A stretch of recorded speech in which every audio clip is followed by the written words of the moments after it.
one of the things we're so stressed about and so fearful of is we think that schooling and education are the same thing. That um, that everything we do in in our curriculum and in our homeschool day is going to determine, the success of our children. And so we have a really skewed and uninformed view of what it actually means to educate a child. Hey everyone, this is Yvette Hampton. Welcome back to the Schoolhouse Rocked podcast. I am here today with my new friend, Kelly Crawford, and we are talking about homeschooling. Surprise, surprise, because that's what we talk about on the Schoolhouse Rocked podcast. Well, we talk about lots of things. We talk about homeschooling and family discipleship and Jesus and all the things, but really it's all wrapped up in homeschooling. And so Kelly, I came across her blog several months ago, and she had so many great blog posts on there. And I thought we need to have this lady on the podcast. She is an experienced homeschool mom of 11. So we'll talk a little bit about that. And I'm really excited to have her on. But before we get into our conversation, I want to say thank you to our sponsor, BJU Press Homeschool. No parent should homeschool alone. You have a God-given calling to bring up your child to love God and to steward his creation. And BJU Press exists to help you be successful in that endeavor. Visit their website at bjupresshomeschool.com or call 1-800-845-5731 to connect with an experienced homeschool consultant. Well, Kelly, welcome to the Schoolhouse Rocked podcast. I am thrilled to have you with me this week. Talk to us a little bit about you and your family and what y'all do, because you're from the South, so we can I'm say from the y'all today. y'all. Well, yeah, we live in Alabama on a beautiful farm. I have 9 of my 11 children who still live here with us, and for the most part, we just enjoy a simple life. I used to say quiet, simple life. It's not exactly quiet, but um, I've been here almost my whole life, so this is definitely my home, and we just love being on the farm. I love that. Love it. Love it. Our listeners know, if they've been listening to me for any length of time, in my brain, I want to be a farmer, not a Oh, farmer. I yeah. don't want to be a farmer. I want to live on a farm, but I Uh-huh. only want to live on a farm because I want to look out my kitchen window or my living room window and see the farm, but I don't want to have to actually take care of the farm. That's kinda how I am, and we're fortunate Yeah. to live, we live on the same property as my parents, and my dad is the Oh, farmer, so we get to nice. enjoy the benefits of the farm without quite having to do all the work. Although Right. my kids do get to have some fun on work too. I'm sure. I'm sure. And, Mhm. and with having 11 kids, I'm sure that they have their fair share of chores and farm chores and house chores and stuff that they do. So They that's so much do. fun. Well, we are going to talk this week about school versus education and helping to take the stress out of homeschooling. And I think this is a question that so many homeschool parents ask because it can be stressful. We have a lot of new listeners to the podcast. We recently did an online conference. It was the Homegrown Generation Family Expo, which, by the way, if you guys missed that, you can still access that entire conference as well as the 2020 conference. And you can check that out at homegrowngeneration.com. But since that conference, we have so many new listeners, and a lot of our new listeners are new homeschoolers or those who are just thinking about homeschooling. And they're not exactly sure what this homeschooling thing is supposed to look like. And it can be so stressful. Mhm. And so, as we're at the end of one school year and looking into the next school year, I really want to help these moms through the summer to take the stress out of homeschooling as much as possible. And so my first question to you that I want to talk about is talk about the difference between school versus education, because that is definitely always kind of on the forefront of our minds is how are we going to educate our kids? What is school supposed to look like? So talk to us about the difference between school and education. Well, so I think that as homeschool moms, one of the things we're so stressed about and so fearful of is we think that schooling and education are the same thing. That um, that everything we do in our curriculum and in our homeschool day is going to determine, the success of our children. And so we have a really skewed and uninformed view of what it actually means to educate a child, which education is a lifelong process. Education is Mm. something that happens, it occurs, it's a causes a well-rounded child, but it happens throughout the life of the child. And it includes things like emotional intelligence and creativity and problem solving and the values that we learn through life, the character that is formed through life experiences. And so all of those things, which really have a lot more to do with how well we're going to do as adults, those are the bigger orbed picture of what it means to be to be educated. Schooling is just a tiny little part of that, a very tiny part. Yeah. I tell moms, I said, you can really just fail at schooling and you're not going to ruin your child because there's Yeah. so much more that makes up. And so if we could remember the definition or understand that schooling is just a small part of what it Yeah. means to be educated, it takes the pressure off of us. So Mm. because we've flipped it and made schooling all there is, made schooling the major part, whereas it's really just a very minor part. Yeah. Yeah. By schooling, you're talking about academics specifically, because that's what we tend to really put all of our focus on. And we kind of put all of our eggs in that basket, that homeschool basket Right. of, education being academics. And we sometimes forget that it's so much more than just the academics. Yeah. So you have It, 11 kids. How many mhm. have you graduated? Let's see. I'll be on my, let me count, one, two, three, fifth one this year. We'll be Okay. graduating. Yeah. Okay. Yep. So talk about that journey with your kids and what that has looked like with them. And I would assume, because I've talked to a lot of homeschool moms who have older kids and then they have younger ones. You said your oldest is 29 and your youngest is 7, right? Right. So I would imagine that you homeschooled your older kids much differently than you are homeschooling your younger kids, Correct. right? Yeah. So talk about kind of that transition in your life and how you've gone from maybe, figuring out that it's not just all about the academics and it's more about life. What does that look like for you? So when I came home to first started homeschooling, I had a 6-year-old, a 7-year-old who was in first grade, and then a baby. So I started from the very beginning. But before Okay. that, I taught high school English. And so I very much had a classroom approach to education. And so Yeah. that first year I came home, we pulled out we had the desk. I made a bulletin board and we had a flag. And I mean, it was just, I was going to Yeah. recreate it. I was going to do it better than they did it. But in my mind, there's only one way to homeschool. It's just to replicate what I had already been doing in the classroom. It didn't take me long to figure out that was not a good approach for us. We were both frustrated. She was bored. And so it has taken a lot of time and years and I still have to, I still get fearful and kind of sometimes panic. Am I doing enough? Is this going to turn out? And I will say that I have two in college right now. And like, for example, my second daughter is about to be in nursing school. And even after she's 3 or 4 down the line, even after we relaxed a lot and took a very relaxed approach, she's top of her class as a straight A Mm. student. So that to me is another confirmation. And now part of that is because of her more full-orbed character, if you will. So she is a hard worker. She has learned diligence, and we've just been able to see how children learn what they need to learn when they need to learn it. So even if you didn't cover every detail you can't cover every detail. You Right. can't cover all the things. But even if there are deficiencies, when the time comes that they need to learn those things, God has created us in an amazing way. So humans Yeah. are um, we have the ability for amazing things. And if you think about when they handed you your baby. We didn't panic. Here, we're in charge of this child. We've got to teach it the English language. We didn't go get curriculum to help our child learn how to speak English or to learn all of the psychology and those things that he learned on his own. And so trusting that process that God has given us such a curiosity and an ability to learn the things we need to learn when we need to learn them, I think would help it would free us up from some stress. Yeah. Yeah, for sure. Let's take a break. We'll be right back.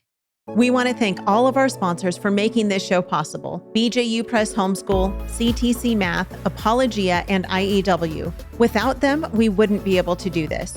Visit the show notes for links to these great companies and thank them for supporting the Schoolhouse Rocked podcast. We are back with Kelly. It was interesting. You talked about being a teacher and you had been in the classroom. And I know that whenever we think about school, we always think about like test scores. We think about, how well are our kids going to do on the test? How well are they going to write this paper? How well are they going to do on the artificial things that we give to our children to try to test their intelligence? Talk about that, about why, and I know that this has been kind of a process for you as you've learned to undo the classroom idea from your home and from your homeschool. But talk about like test scores and just the classroom academic part of what we consider intelligence in our kids. Yeah, so I over the course of the last few years as I've researched this subject particularly, I've realized it's very damaging to our kids the idea that we have that intelligence is only measured in academics or it's only measured by test scores. Again, that is a form of intelligence. The guy that makes the 30 on his ACT, we talk about how smart he is, but it's just one form of so many forms of intelligence. In fact, Albert Einstein said, everybody is a genius, but if you judge a fish by its ability to climb a tree, it will live its whole life thinking it's stupid.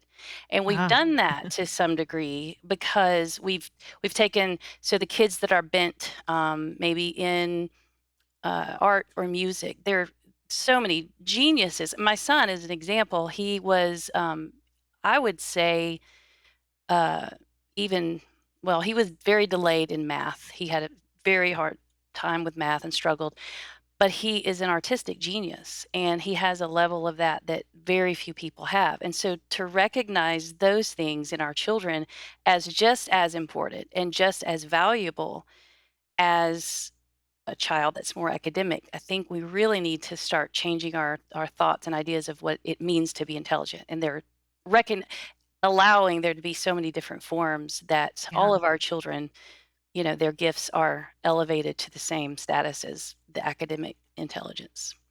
Yeah, yeah. When we put them in a classroom, we put them in a box and Mhm, we say, you have to learn this specific way and you have to pass this certain test and you have to learn like all the other kids and you have to excel like all of the other kids and you have to be an expert at these subjects. But then we do forget about all the other things that God created them to be and do. mhm, And even in the homeschool community, I feel like we sometimes do that where we have some kids, you see the model homeschool family where all of their kids are playing instruments or they're all athletes or they're all, crazy academically smart. And I think that can leave us as moms oftentimes feeling like, what am I doing wrong? Or my kids mhm. just aren't measuring up to these other kids because my kids don't play piano. My kids don't play baseball. My kids aren't testing this way if we test them. And I really think that that is an attack of the enemy to Mhm. make us feel inadequate as homeschool moms and thinking that we're somehow doing it wrong. And in reality, it's that God's just created them all differently and Yes, they're so exactly. unique in their way of learning. So as you've got 11 kids, how have you been able to nurture each of their individual gifts and abilities and talents that God's given them to really succeed in whatever avenue the Lord has set before them? Well, one thing I try to do is to pay attention. What are their gifts? What are their bents? What are their interests? What do they like? And treat those things as important. And so one example I give is one of my daughters, she and I have several of the now that are here, but they have a real interest in doing like videos and I don't know exactly what kind of videos, but they were using their abilities of to edit and they were really getting into creating videos. And while some parents may have treated that as a much lesser important thing, I looked at it as a important opportunity for her to learn and hone her skills. And who knows how she could use those skills later. Right. But I considered that a very important part of our school day, and so I let her run with that as long as she wanted to. And so just little things like that, when you see their gifts and abilities, don't, to treat them as important and to allow them plenty of time, allow them, that's one of the to me, the things about schooling, especially in the classroom, public school classroom, it actually does get in the way, I think, of the education because it takes up so much time. And I think Right. one of the most important things we can do for our children is allow them lots and lots of time to discover, to explore, to, do the things that they love and that they're interested in. And if they don't have the time, then those things don't get to be developed as well. So, Yeah. So talk about what a typical day would look like for your family. Because as you're, helping them to hone in on those different skills and abilities, and interests that they have, what would a normal day look like for you? a normal day, we get up later than the average family. Amen to that. Us too. and Wait, we now when you say later, you have to define that because some people say later, and by later they mean like 7 a.m. When I no. say later, I mean like 10. Right. So yeah, we're like 8:30, 9 o'clock risers. That's, Okay. I Okay. may get Yeah. up anywhere between 7 and 9, but Yeah. most of the I'm having to drag people out by 9 o'clock. But we spend a lot of time in the morning gathered together. It's my favorite time of the day. We read God's word and just talk in the mornings. And so we start every day, almost every day out like that. Love it. And then we break up to do chores. They've had breakfast at some point between getting up and morning time. And then each child does have their academic time, but our academic time is very short. And when I say that, several hours for the older ones, maybe an hour or two for the younger ones. We Most of our curriculum is what they call living books. I don't do a lot of textbooks. So whether it's history or science, I try to find books that are, either historical autobiographies or things like Right. that will come alive more to them and not be as stale.